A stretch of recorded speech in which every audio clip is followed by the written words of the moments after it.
ప్రభు నామం పేరిట మీకందరికీ ఉదయకాలం వందనాలు చెప్తున్నాను. మీ మధ్యకు నేను రావడానికి రెండవసారి మరి ప్రార్థన పూర్వకంగా మీ దగ్గరకు నేను వచ్చాను. మధ్యాహ్నము దేవుడు మంచి ఉదయకాలం మంచి సమయం ఇచ్చారు. మంచి దాసుడు మన ద్వారా మంచి వర్తమానాన్ని దేవుడు మనకి అందించారు. ప్రభు అయిన యేసుక్రీస్తు వారు భూలోకానికి ఎందుకు రావాల్సి వచ్చింది, వచ్చిన పనిని ఏ విధంగా భూమి మీద నీ కొడుకు నా కొడుకు ఆయన ప్రాణం పెట్టాడో, రక్తం యాచినాడో, ఎన్ని శ్రమలు అనుభవించాడో ఉదయకాలము దినదాసం ద్వారా మనము విన్నాము. రక్షించబడ్డాము. అయితే రక్షించబడినటువంటి మనము ప్రభు మనకిచ్చిన పని ఏంటి? ప్రార్థన చేయటము, ఆరాధించటం. అంతేనా? ఉద్దేశం ఏంటంటే యోహాను సువార్త కొన్ని మాటలు మనము ధ్యానిస్తున్నాం. యోహాను సువార్త 15వ అధ్యాయం. యోహాను సువార్త 15వ అధ్యాయం.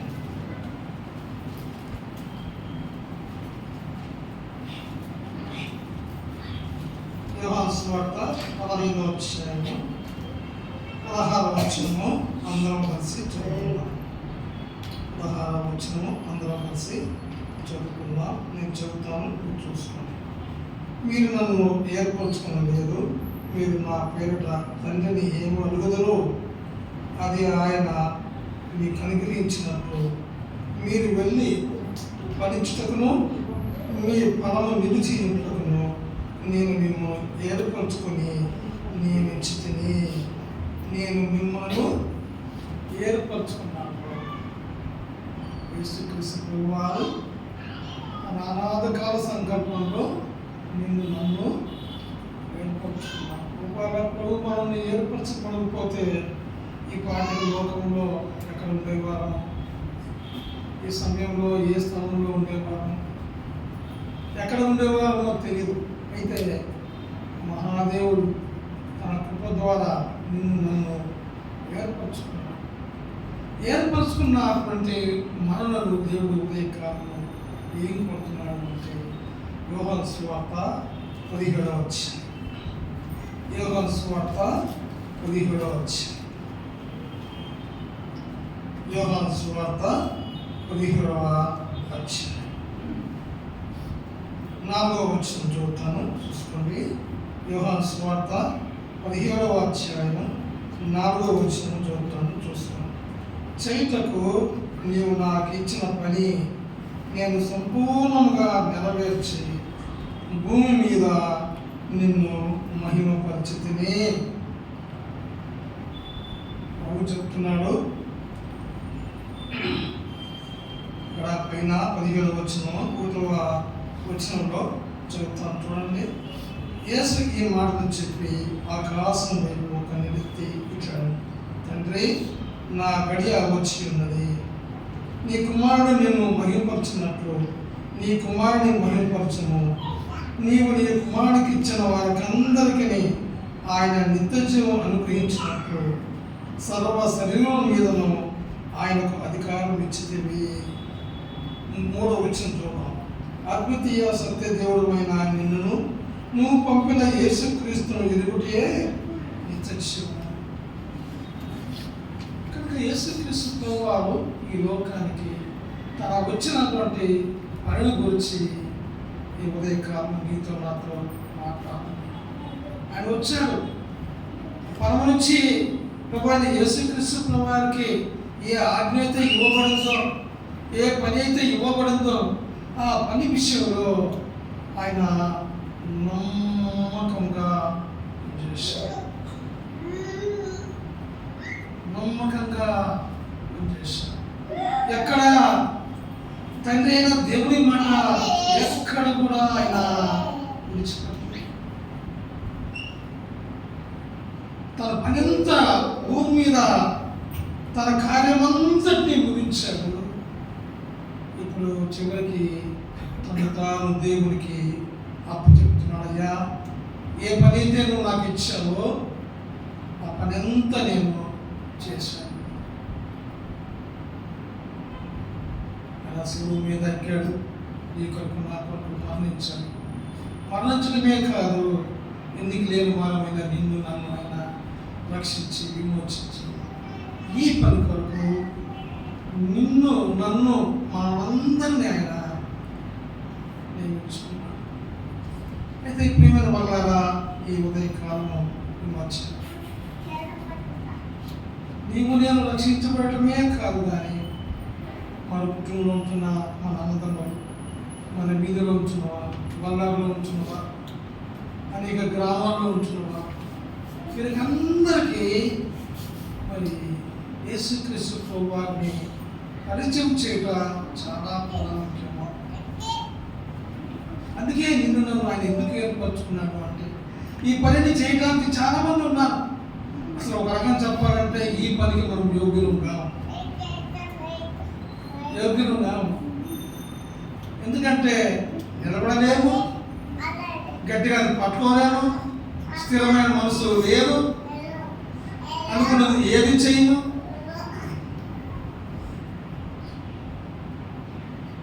ఆయన పని చేయించుకుంటే ఎంతో పరలోకంలో ఆయన సన్నిధానంలో దివారాత్రులు పరిశుద్ధులు అని వేవేల గానంతో చేస్తున్న దూతలు ఎంతోమంది అక్కడ ఉన్నారు పరలోకంలో.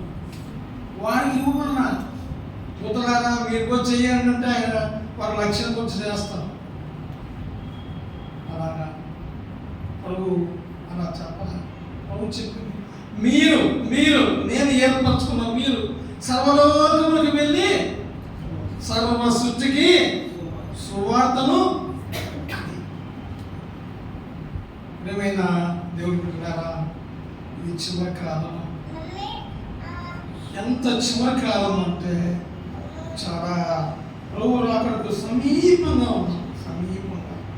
చాలా సమీపంగా ఉన్నాం. కొద్ది కాలమే లేఖనానుసారంగా చూస్తే దాని ఈ కాలంలో అన్ని గ్రంథాల్లో ఉన్న వాగ్దానాలు నెరవేర్చబడ్డాయి కూడా. కొద్ది కాలం ఉంది, కొంచెం కాలం. ఈ కొద్ది కాలంలో మన కళ్ళ ముందు ఎంతో మంది లక్షణం లేని వారు, ఈ జీవాన్ని ఎరగలేని వారు, ఈ జీవాన్ని కోరుకోలేని వారు, ఈ మహాకృపకు పాత్రలు మరి లేనివారు ఎంతో మంది. వాళ్ళందరినీ ప్రభు దగ్గరకు తీసుకురావాలంటే నేను చేయాల్సిన పని ఏంటంటే ఆత్మ పట్ల భారం.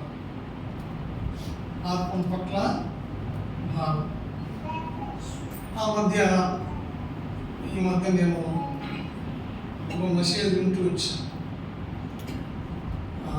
మన సెల్లో మీరు పిఏ స్వామి అని మీరు కొడితే ఆయన మరి మెసేజ్ అన్నీ వస్తాయి.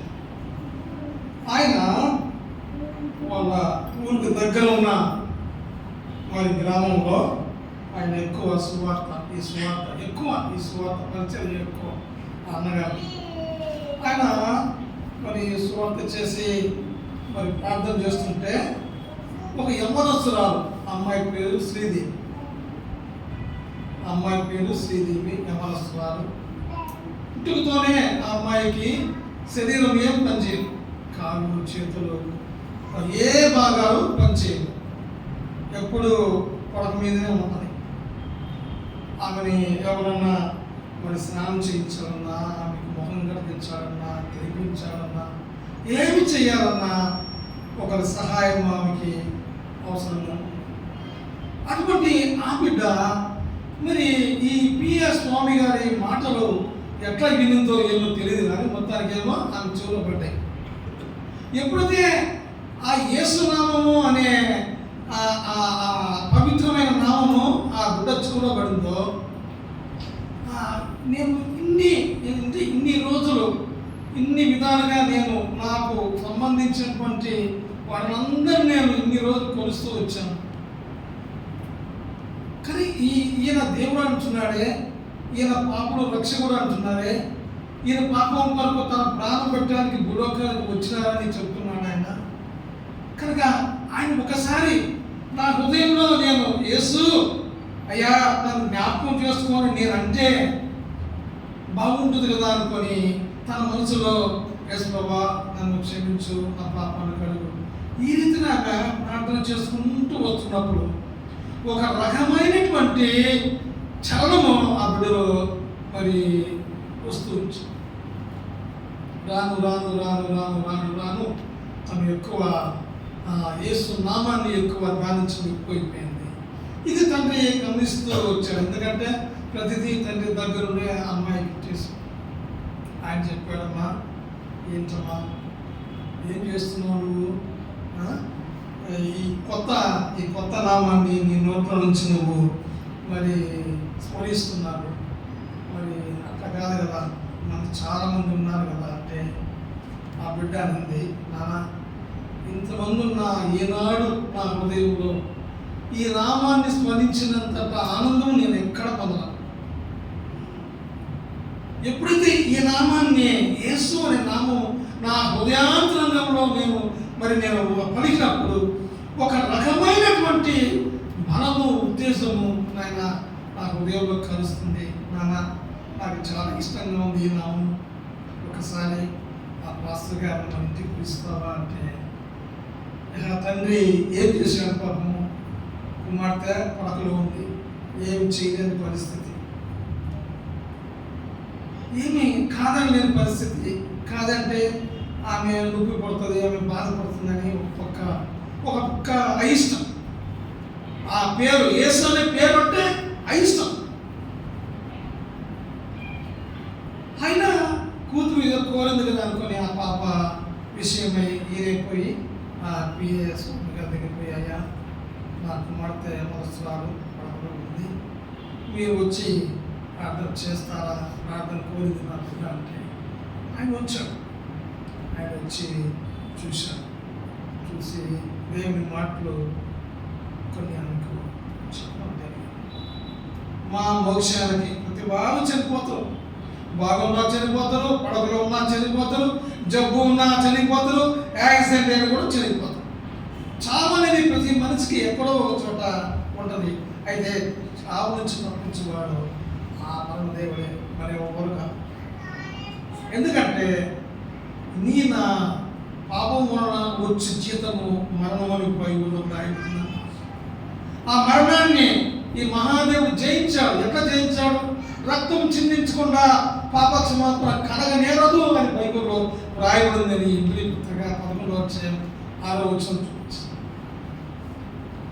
అప్పుడు ఆమె తన హృదయంలో యేసు ప్రభు వారిని దేవుడుగా స్వీకరించింది, ప్రభుని అంగీకరించింది. ఒకనొక సమయంలో నేను బాప్టిజం తీసుకుంటున్నానా అంటే తండ్రి అయిష్టమైపోయింది. ఏదో పిలవమంటే పిలిచానమ్మా, మరి ఇప్పుడు ఏది నువ్వు మళ్ళా లేదు నాయన, నువ్వు చనిపోతే ఎక్కడ నా తీర్పు, చనిపోవాలి ఎక్కడో ఒక చోట ఉంది కదా, అయితే నాకు ఆ పరమ తండ్రి దగ్గర నాకు స్థానం ఉందని నేను తెలుసుకున్నాను నాయన, ఈ విషయంలో నన్ను మీరు బాధపెట్టకండి అంటే సరే అయిష్టంగానే ఆయన మరి ఒప్పుకున్నాడు. బాప్టిజం తీసుకున్నాడు. బాప్టిజం తీసుకున్న వెంటనే ఆ బిడ్డ, ఎందుకంటే ఇంక ఎప్పుడు పడకలు ఉండేది కదా, ప్రతి వారి కొరకు ముఖ్యంగా తన కన్న తండ్రి కొరకు ఎక్కువ ప్రార్థన చేయడం మొదలుపెట్టేస్తాను. ప్రభా నన్ను రక్షించుకున్నావు, నన్ను ఎదిగినావు, నీ బిడ్డగా చేసుకున్నావు ప్రభా. మరి నా తండ్రి నేను నీ దగ్గర ఉంటే, నా తండ్రి మరొక చోట దగ్గర ఉండి ఆడ కేకలు వేస్తుంటే ఆ పాదాలలో ప్రభా నేను చూడాలా నా తండ్రిని, కాదు నాయన నా తండ్రిని జ్ఞాపకం చేస్తాను అని తండ్రి కొరకు, బంధువుల కొరకు, తన ఇంట్లో పనిచేసే వారి కొరకు, మొత్తం ఆ వీధిలో తన ఉన్న గ్రామంలో అందరి కొరకు దగ్గరగా ఉదయం 4 గంటలకు లేస్తే 9 గంటల వరకు అందరి గురించి ప్రార్థన చేశాను. సాయంకాలం 7 గంటలకు భోజనం చేస్తేనే 8 గంటల నుంచి రాత్రి 12 గంటల వరకు అందరి గురించి ప్రార్థన చేశాను. ముఖ్యంగా తండ్రి గమనిస్తూ వచ్చాను, ఏంటి ఎప్పుడు లేనటువంటి భారం ఏంటి ఈ అమ్మాయి ఇట్లా ప్రార్థన చేస్తుంది అని ఆయన కూడా విషయం మీద కనుక్కోనని ఒక బైబిల్ తెప్పించుకున్నాను. ఆ బైబిల్ని చదవటం మొదలుపెట్టాను. ప్రేమను వర్లారా, ఆ బైబిల్ చదువుతుంటే ఆయన హృదయంలో నువ్వు దోషివి, నువ్వు దోషివి, నువ్వు దోషివి, నువ్వు దోషివి, నీ దోషికి నీ పాపానికి, నీ దోషములకు పరిహారం నేనే ఎన్నో మాటలు పలుకుతూ వచ్చినప్పుడు ఆ తండ్రి కూడా రక్షించబడ్డాడు. ఆయన కూడా బాప్తిసం తీసుకున్నాడు. దీనికి కారణం ఎవరు? ఏ కుమార్తె? కాళ్ళు చేతులు లేదు కుమార్తె. ఏ కుమార్తె? నడవలేని స్థితి. అనుకున్న పిల్ల అమ్మాయి పడుకున్నట్టే ఉంటుంది. ఎంత బాధ.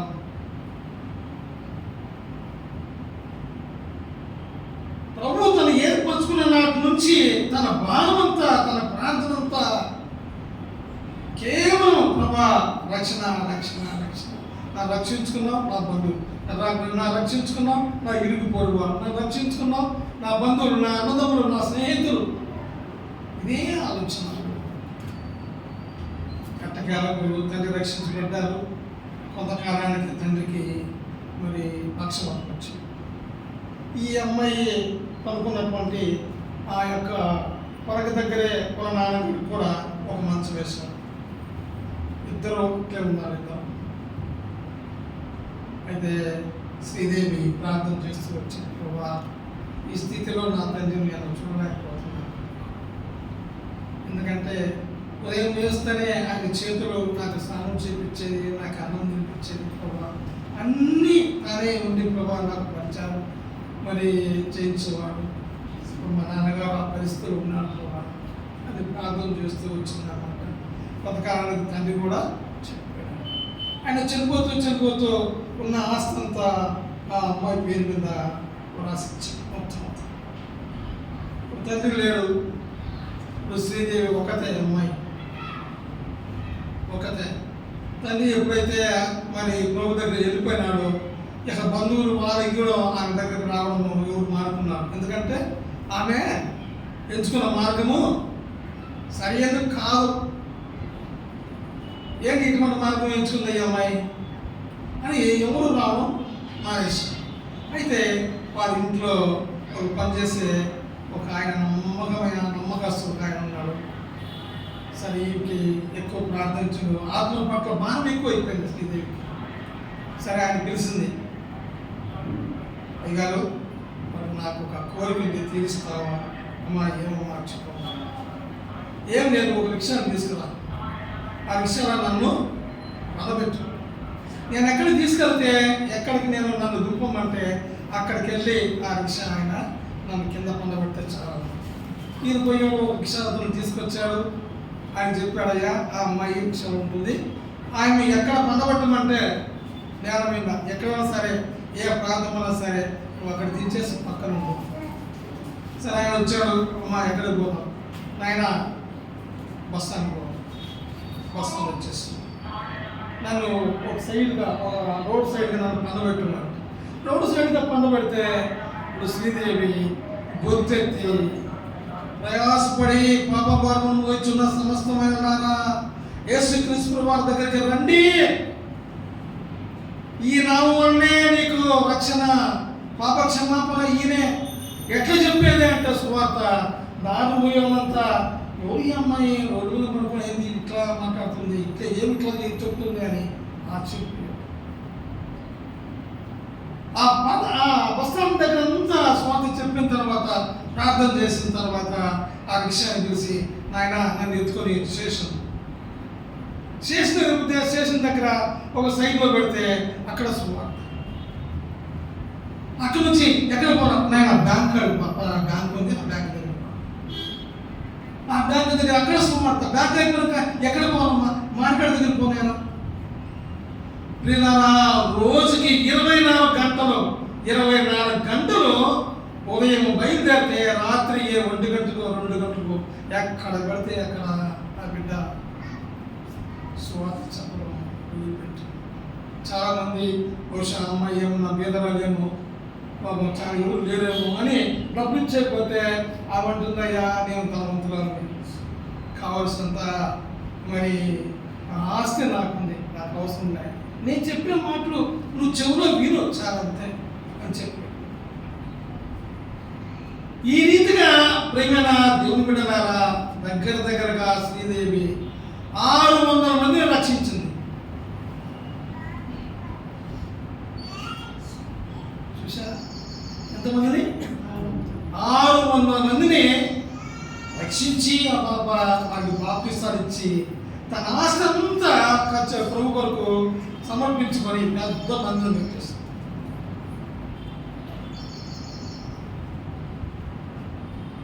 చేయుటకు నాకు ఇచ్చిన పనిని యేసుక్రీస్తు వారు సంపూర్ణంగా చేసి ముగించాడు. ఆ మిగిలిన పని ఏదే భూమి మీద నీ కొరకు, మన కొరకు, నా కొరకు. ఎంత ఆలోచన చూడండి.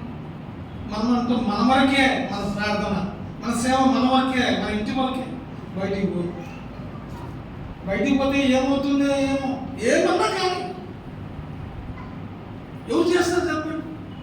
దూతలు రాలేరు, అవకాశం లేదు. ఇక నువ్వు నేను బయటికి పోకపోతే, బయట చెప్పకపోతే యేసుక్రీస్తు వారి ప్రేమ ఎవరు అర్థం చేసుకుంటారు? నాకు ముందరే బయట వాళ్ళు ఉంది అనే వాళ్ళ గ్రహింపుకు కావాలంటే నువ్వు నేను బయటికి పోతే కదా. బైబిల్లో ఇంకొక అమ్మాయి ఉంది, ఇంకొక అమ్మాయి నేను 10 నిమిషాలు చేస్తాను. 2వ రాజుల గ్రంథము 2వ రాజుల గ్రంథం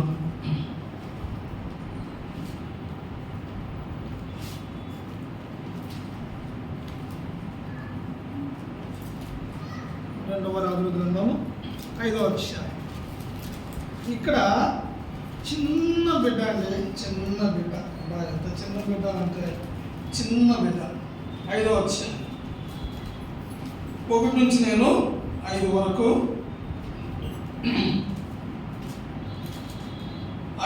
నేను చదువుతాను, చూసుకోండి. 2వ రాజుల గ్రంథము 5వ అధ్యాయం. సిరియా రాజు సైన్యాధిపతి అయిన నయమాను ఒక ఉండెను. అతని చేత యెహోవాయే సిరియా దేశమునకు జయము కలగజేసి ఉండును కనుక అతడు తన యజమాని దృష్టికి దృఢై దైపొందిన వాడయను.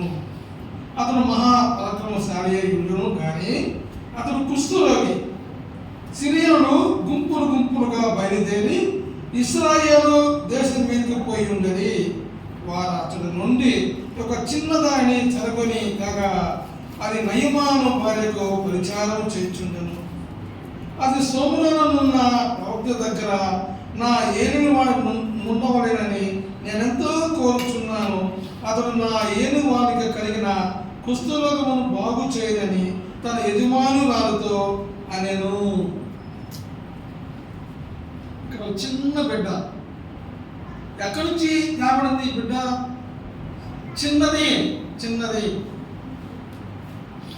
చిన్న పాప ఉన్నప్పుడు ఆ వయసుకు ఒక పేరు ఉంటుంది. కొంచెం పైకి లేచి నడవగలిగి మాట్లాడగలిగినంత వయసు ఉన్న ఆ అమ్మాయికి ఒక పేరు ఉంటుంది. యవ్వన ప్రాయం వచ్చినటువంటి అమ్మాయికి ఒక పేరు ఉంటుంది. పెళ్ళి అయిన అమ్మాయికి ఒక పేరు ఉంటుంది. ఇది చిన్నది. ఇక్కడ చెప్పబడిన ఈ గ్రంథంలో రాయబడినటువంటి చిన్న పాప, చిన్న 5 ఏళ్ళు 6 ఏళ్ళు తెలియదు కానీ చిన్నది అభిప్రాయం. ఎక్కడి నుంచి రాబడింది? ఇశ్రాయేలు దేశం నుంచి ఆమె బానిసగా కాబడింది. బానిస అంటే ఏంటి? ఇంట్లో అన్ని పని చేయాలంతే. ఏ పని చెప్పినా ఇంట్లో ఉన్న యజమానురాలు, ఇంట్లో ఉన్న వాళ్ళు ఎవరు ఏం చెప్పినా పని చేయాలంటే, కూర్చోండి కూర్చోవాలా, లేకుంటే లేయాలా, ఆ పని చేయమంటే ఆ పని చేయాలి. అయితే వచ్చిన ఈ చిన్న పిల్ల తన పని కాక తన హృదయంలో ఏ దేవుడైతే నాకు దేవుడిగా నాకు ఇవ్వబడిందో ఆ దేవుని ప్రేమను ఈ ఇంట్లో ప్రతి వారు ఎరగాల. ముఖ్యంగా నా యజమానుడైన నయమాన్ ముఖ్యంగా ఆయన ఎరగాల. మన ఇంట్లో సాధించే వరకు మనము కొంతమంది పనులు పెట్టుకుంటాం. వారు ఏదైనా సలహా ఇస్తే మనం తీసుకుంటామండి, తీసుకుంటామా? ఏమంటాం? వచ్చింది ఈ పనులు చూసుకొని పోవాలి. మా పని విషయం, మా కుటుంబ వ్యవహారం విషయంలో నీకేంటి, నీకెందుకు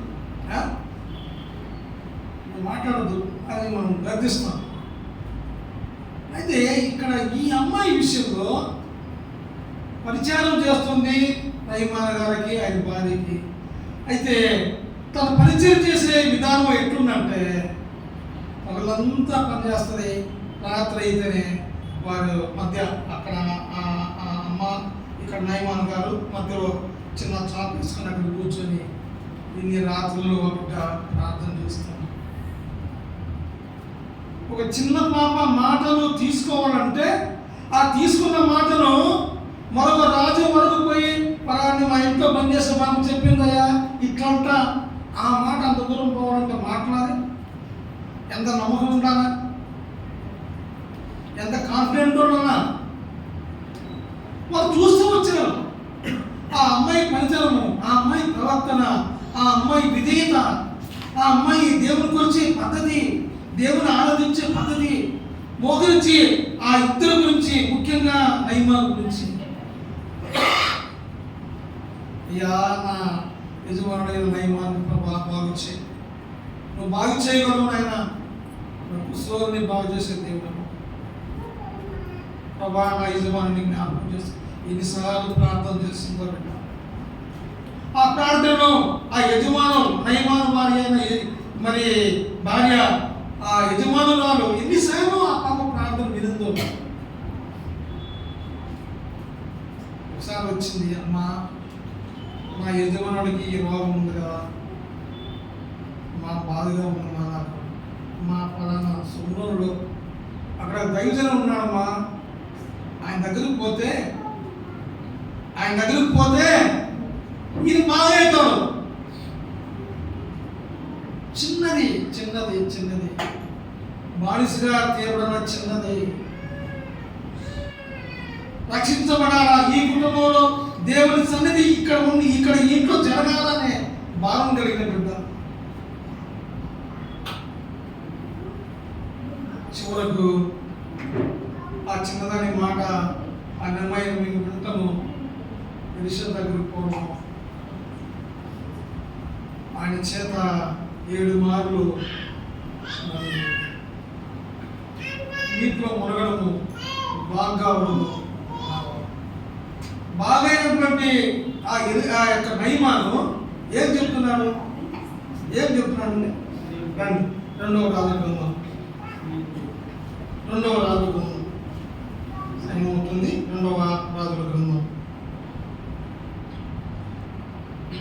15వ వచనం చదువుతాం అందరం కలిసి, 14-15 చదువుతాం. అతను పోయి దైవజనుడు చెప్పినట్లు యోర్దాను నదిలో 7 మార్లు మునగగా అతని దేహము పసిపిల్ల దేహము వలనై అతను శుద్ధుడాయను. అప్పుడు అతను తన పరివారంతో కూడా దైవజనుడి దగ్గరికి వచ్చి అతను ముందర నిలిచి, చిత్తగించము, ఇశ్రాయేలులో ఉన్న దేవుడు తప్ప లోకమంతంతటా మరి యొక్క దేవుడు లేడని నేను ఎరుగుదును. ఇప్పుడు నీవు నీ దాసుడైన నా యొద్ద బహుమానం తీసుకునవలసిందని చెప్పగా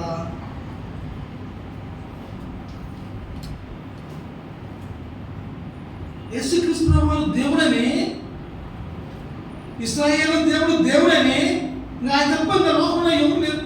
ఎందుకు వచ్చిన మాట, ఎట్లా వచ్చింది ఆ మాట? ఆయన నుంచి రావడానికి ఎవరు కారణం అంటే చిన్నది చిన్నది చిన్నది ఈ యొక్క మధ్యాహ్నం ప్రభు నిన్ను నన్ను ఏర్పరచుకున్నటువంటి విధానం ఒకసారి గుర్తుంచుకోవాల్సిందిగా మనం చేస్తున్నాం. రక్షించబడిన నీవు, ఆరాధిస్తున్న నీవు, ప్రార్థిస్తున్న నీవు, మారు మనసు లేని అనేకుల కొరకు నీవు నేను మనము వారంగా ప్రార్థించి సువార్త చెప్పవలసిన పౌరు అంటారు, సువార్త చెప్పవలసిన భారం నా మీద ఉంది, ప్రతి వారంలో ఉంది. ఒకవేళ నువ్వు సువార్త చెప్పకపోయినా బయటికి పోయినా పర్వాలా, కూర్చో, కొన్ని గంటలు కూర్చో. అవ్వా స్వాత చేసేవారిని జ్ఞాపకం చేసుకునే, పత్రిక కొంచెం జ్ఞాపకం చేసుకుని, ఆయన కొత్తపడుతున్నారు, చంపబడుతున్నారు, హింసించబడుతున్నారు, నాయన జ్ఞాపకం చేస్తున్నారు. అలాగే ప్రార్థన చేసినా పర్వాలేదు, ఇంట్లో కూర్చో. లేదా నీ దగ్గర ధనం ఉందా, నీ దగ్గర డబ్బు ఉందా, ప్రభు కొరకు స్వార్థ కొరకు హెచ్చించు. ఆ విధంగా ప్రభు కొరకు నువ్వు ముందుకు ఆస్వాదించు. చేయుటకు నాకు ఇచ్చిన పనిని భూమి మీద నేను సంపూర్తిగా యేసు ప్రభువారు నెరవేర్చారు. మిగిలిన పని ఏదైతే ఉందో అది మీకు, నాకు, మనకు, సర్వలోకంలో రక్షించబడిన వారందరి మీద ఆ దేవుడు భారం పెట్టాడు. కనుక ప్రార్థన కలిగి, భావం కలిగి వచ్చే దినాలు చాలా హింసకరమైన దినాలు వస్తున్నాయి. అసలు బైబిల్ ఉండదు మన చేతులు. కనుక సమయం ఉంది, దేవుడు మంచి సమయం ఇస్తున్నాడు. సమయం ఉన్నంత, మరి సమయం ఉన్నంతలో నిజంగా సమయం ఉన్నంతలో ప్రభు కొరకు పని కలిగి ఉన్నాడు. మా దగ్గర గుంటూరులో ఒక ఆయన ముసలాయన ఉండేవారు, నన్ను రక్షించ ఆయన ఎంత భారం అంటే నేను ప్రారంభ దినాల్లో ఆయన పోయేవాను. సాయంకాలం ఉదయం అయితేనే ఈ సంఖ్యలో 2 చేపలు, ఈ సంఖ్యలో 2 చేపలు, 2 లైట్లు. ఉదయం వారి ఇంటి దగ్గర నుంచి 8 గంటలకి మేము బయలుదేరితే రాత్రి 12 అవుతుందో మరి 1 అవుతుందో. ఒక పొరపాటుగా ఆకలని చెప్పకూడదు, నాకు ఆకలి అవుతుందన్నా నేను అనకూడదు. ఒకరి ప్రభు నీ దగ్గరకు వచ్చి ప్రభు నీకు ఇస్తే తిను. నువ్వు కనుక ఎక్కడ కూడా నాకు ఆకలి అవుతుందని చెప్పకూడదు. నాకైతే ఏదో బాబా పోయి నేను ఈయన చేతిలో ఉన్నానే, ఏంటి నాకు ఈ పరిస్థితి అంటున్నావా అంటే ఆ మానవులు రక్షించబడ్డారు. ప్రభు కొరకు మరి అయ్యగారంట తిరుగుతున్నాడు తప్ప ఇప్పుడున్న భావం నాకు అప్పుడు లేదు. అప్పుడు విసుగనమాట. సరే ఒకసారి చాలా ఆకలైంది, తట్టుకోలేక పొద్దున్న టిఫిన్ లేదు, మధ్యాహ్నం భోజనం లేదు, రాత్రి చూస్తే 11:30 అయింది. ఎలా ఉంటుంది? ఎవరు వస్తుంది, అలసిపోతున్నాను. కానీ ఆ ముసలైన అరుపులే, పెద్ద వయసు, అప్పటికే ఆయన దగ్గర 70 సంవత్సరాల వయసు. అంత తిరుగుతున్నా ఎన్ని అమ్మ మా గుంతకల్లో ఎన్ని వీధులు ఉన్నాయో అన్ని వీధులు చుట్టూ తిరిగారు. ప్రతి చోట మరి పబ్లిక్లోనే రోడ్లు ఉన్నా, ఎవరైనా స్థలం ఉంటే ఆ రోడ్లో చాపేసుకొని కూర్చొని ఆయన తాళాలు, నేను డక్కి కొడుతుంటాను, ఆయన తాళాలు కొడుతుంటాను, ఆయన గట్టి పాట పడతాడు, సువార్త చెప్పడం. ఒకసారి బాగా ఆగలేదు, తట్టుకోలేకన్నా చాలా ఆకలి ఉంటాను. అవునా,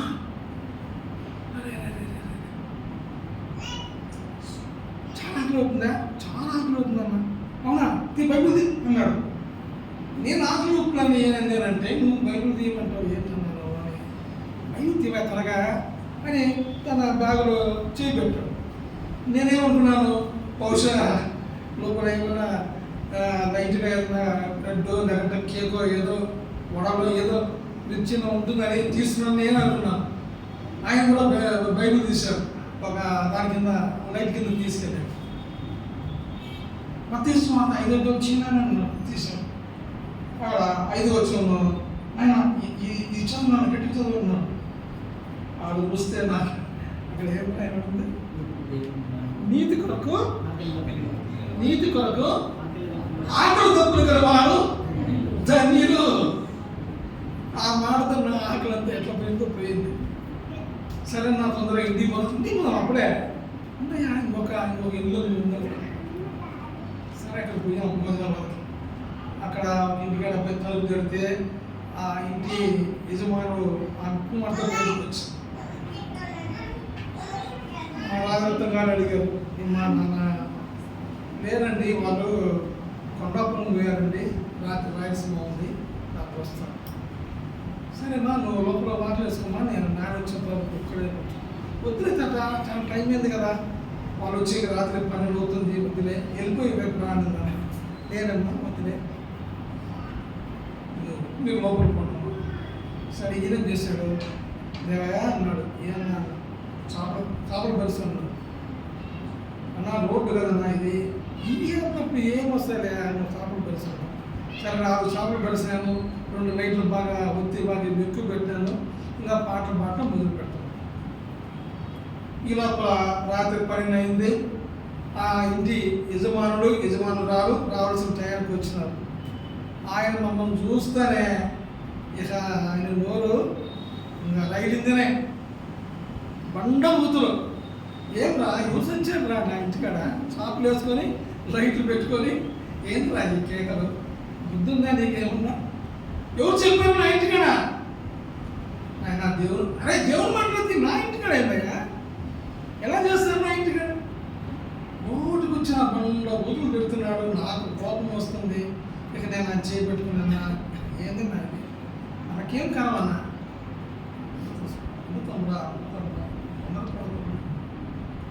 ఎంతసేపు మాట్లాడతారా, అసలు ఆ మాటలు వినటానికి అసహ్యమైన మాటలు. ఇక నా చేత కదా, ఇక నేను పైకి లేసాను, ఆయన చేయబట్టుకున్నాడు.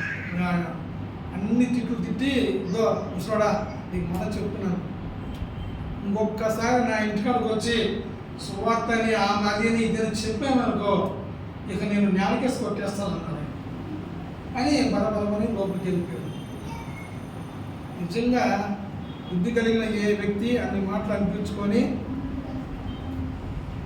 ఎవరు ఉండరు. ఆయన అలాగే నిలబడ్డాడు. ఈయన మళ్ళీ బయటకు వచ్చి ఏంటంటే వాడు ఇంకా రోడ్డుగా దరిద్రుడు పోడంటా వాడు అని. వాడి వచ్చి అయ్యా ఎందుకు ఆయన కోపం తెప్పిస్తాం, పోతాను కానీ చిన్న ప్రార్థన చేస్తాను. ప్రార్థన అంటే ఇంకా లోపల ఉన్న సామాన్లు, డైషాలు, టిఫిన్లు, బకెట్లు అన్నీ బయటకు వస్తున్నాయి నా మీదకి. పోతావా లేదా లోపల నుంచి ఇస్తున్నాను. అయినా గట్టిగా నిలబడ్డాడు. అమ్మ వచ్చి మోకరించింది, నేను మోకరించాను, కన్నీటితో ప్రార్థన చేసి. అంత బాగా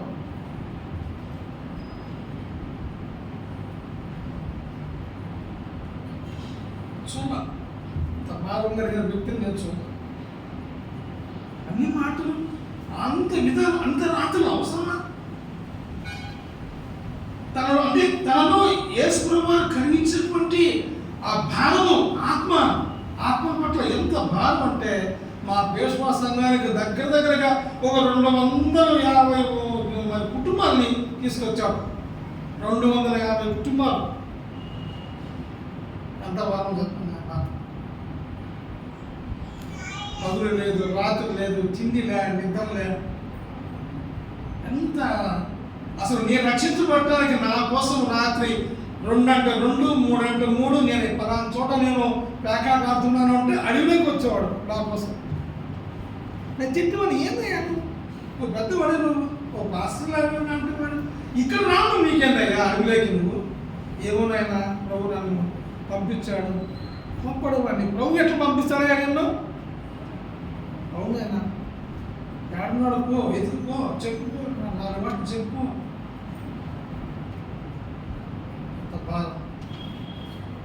ఈనాడు అతి ప్రజలు కావాలని ప్రభు కోరుతున్నాడు. నిన్ను ఆ విధానంలో ఆ భారము, ఆ దుఃఖము, ఆ స్వతంత్రత అది కావాలని ప్రభు కోరుతున్నాడు. అట్లా నిన్ను నన్ను దేవుడు సిద్ధపరిచి తన కొరకు ఆయన నిన్ను నన్ను వాడుకున్నాడు. దేవుడి మాటలు దీవించు.